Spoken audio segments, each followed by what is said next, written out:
சிறகடிக்க ஆசை சீரியல்னுக்கான எபிசோடில் ரவி வந்து எல்லாருமே ட்ரிங்க்ஸ் பண்ணலாம் அப்படின்னு சொல்லிட்டு வாங்கி வச்சுருப்பாரு.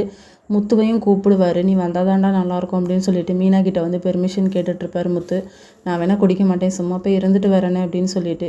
என்ன நீ போங்க அப்படின்னு சொன்ன உடனே அவரும் போயிடுறாரு. அண்ணன் தம்பி 3 பேருமே உட்காந்து ட்ரிங்க்ஸ் பண்ணிக்கிட்டு இருக்காங்க. முத்து மட்டும் ட்ரிங்க்ஸ் பண்ணாமல் இருந்த உடனே அப்போ நீ என்ன மன்னிக்கலையாடா அப்படின்னு சொல்லி ரவி கேட்குறாங்க. இல்லைடா, மீனா திட்டுவா இல்லாதனால தான் அப்படின்னு. சரி, எனக்காக நீ அன்னிக்கிட்ட சண்டை போட வேண்டாம், சரி நீ போ அப்படின்னு சொல்லிடுறாங்க.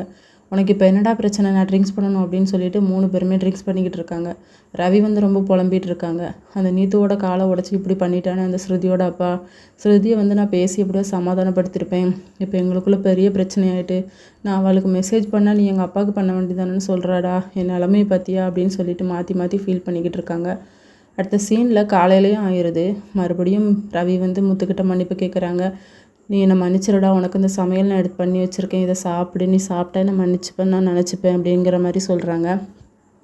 இல்லைடா, அப்பாவுக்கு அப்புறம் நீ தான் என்னை நம்பினியா, நீனே அப்படி பேசணுன்னு எனக்கு ஒரு மாதிரி இருந்துச்சு, மற்றபடி நான் ஒன்றும் தப்பாக நினைக்கலடா, நீ என்றைக்குமே என் தம்பி தான் அப்படின்னு சொல்லிட்டு ஹக் பண்ணிடுறாங்க. இன்னொரு பக்கம் மனோஜுக்கு வந்து ஒரு ஃபோன் கால் வருது. உங்கள் ஒய்ஃப் வந்து ஒரு பார்க்கில் இருக்காங்க, இன்னொரு ஆள் கூட பேசிக்கிட்டு இருக்காங்க, இது ரெகுலராக நடந்துக்கிட்டு இருக்கு அப்படின்னு சொல்கிறாங்க. இது எல்லாமே ரோஹிணி தான் ஆள் செட் பண்ணியிருப்பாங்க. சிந்தாமணிக்கிட்ட எதுவும் சொல்லாண்டா அப்படிங்கிற மாதிரி சொல்லிடுவாங்க அந்த ஆள் கூட.